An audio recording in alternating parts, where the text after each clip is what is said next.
Reactor online. Sensors online. Weapons online.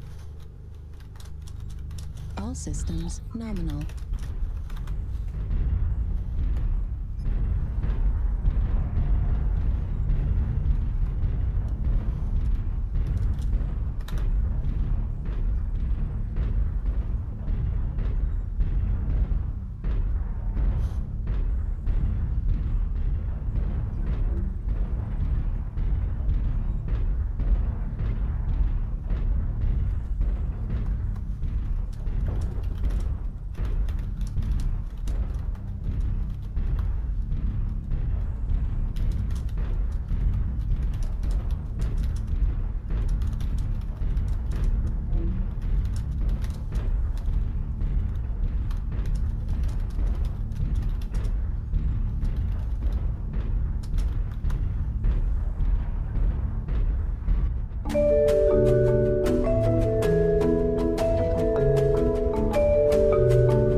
New target acquired.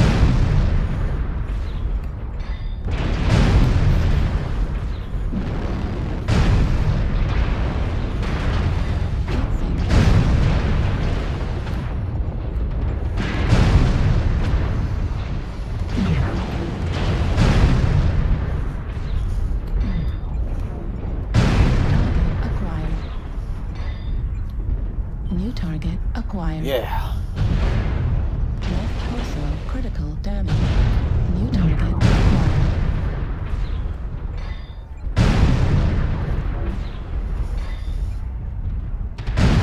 Critical.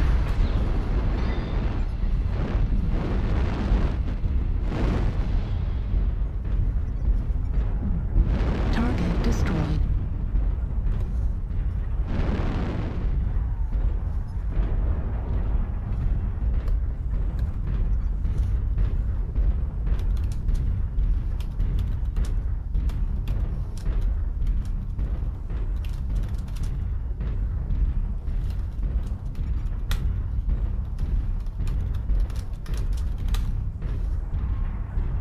Target acquired.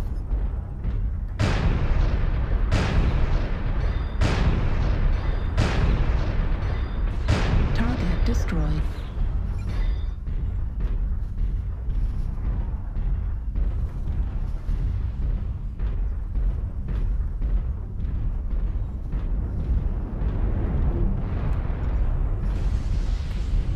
Target acquired. New target acquired.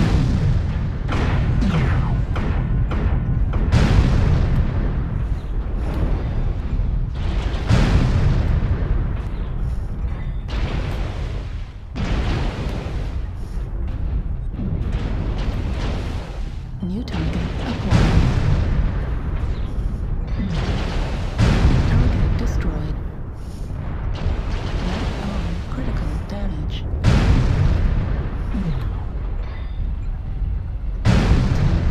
At 25%. SRM at 25%. Heat level critical.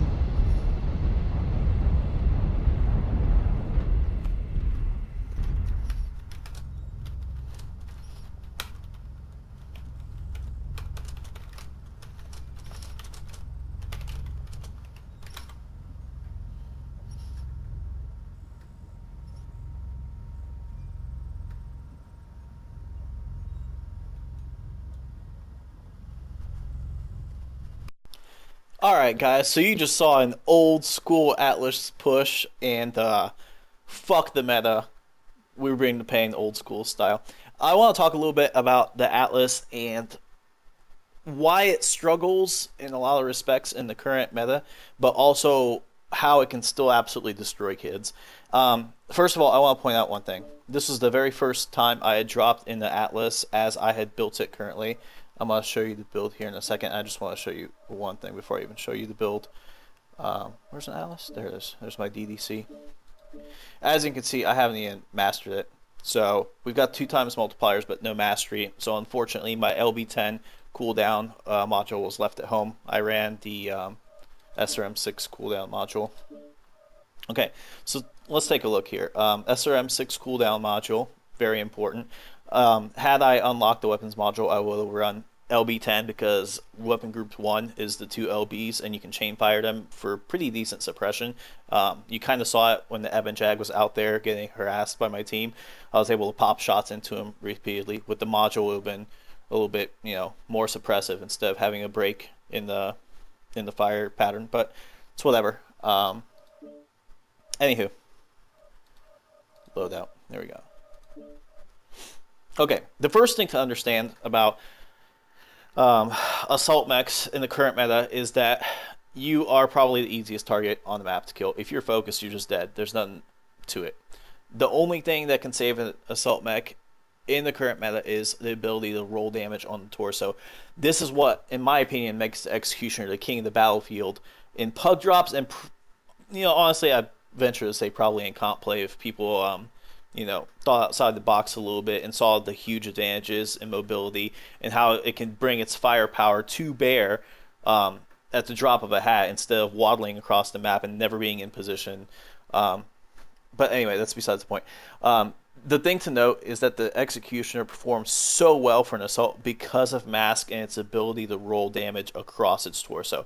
Like, I don't think I ever really lose my Executioners until my arms are gone, my side torsos are gone, my CT shot out. Like, I never die being cored out in one spot on the Executioner. It's the biggest defensive advantage that an assault can have. When you combine it with the armor it has, then you're talking about a mech that now, instead of being a punching bag for the enemy team, now, yeah, you can get focused, you can be out of position, but it's a lot harder to just drop you in a couple of shots. From playing the Executioner, I went back to the Atlas and decided that the ability to roll damage was paramount to building a good Atlas, and especially a good Atlas brawler. You're going to be in close range, and that's just one of the things about close range weapons. They have higher DPS, but you open yourself up to overlapping fields of fire from multiple enemy mechs usually. It's very hard to get a one-on-one short-range engagement with 12 mechs on the field. It just doesn't happen. So you have to be able to roll damage. And basically, taking that line of thought, I took a look at the meta mech build for this, which was the 2 LB10s and then the 3 SRM6s, ECM, blah, blah, blah.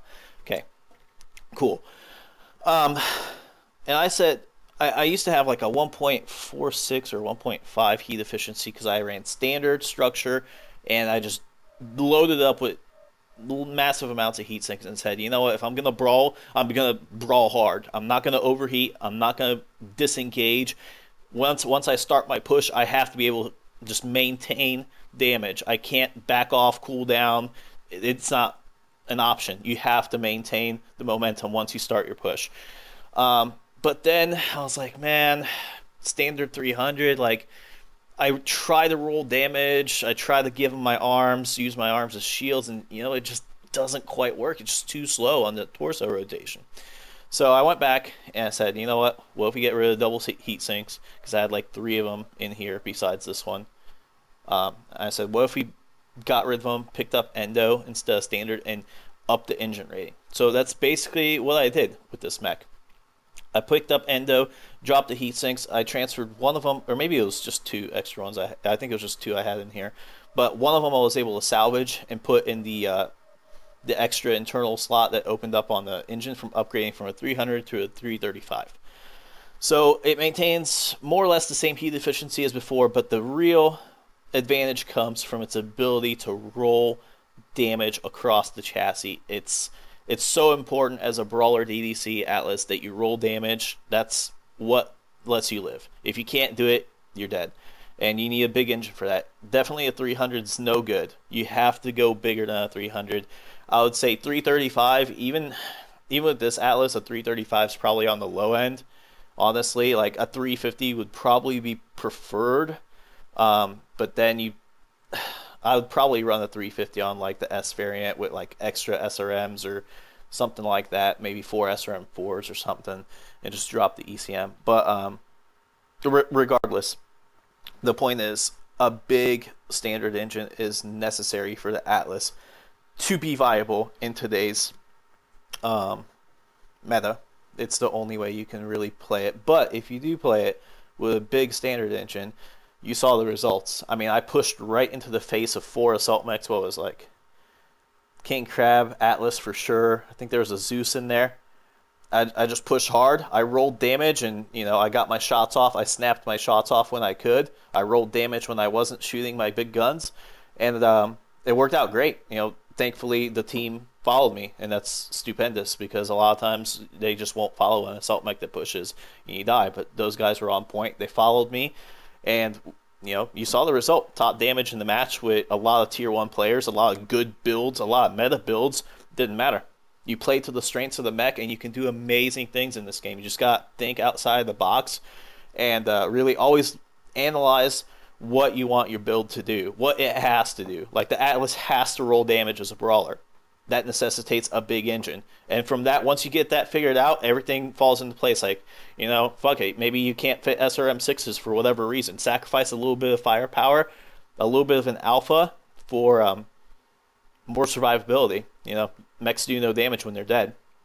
And, yeah. So I think that pretty much covers everything that I wanted to speak about on this build. Yeah. So if you guys have any questions about Atlas DDC build that I use, you can look at it and you can just pause the video and look at the MacLeod layout. Or if you have like gameplay, playstyle issues, you should just talk to me directly. Just hit me up in game. I'm always glad to help people.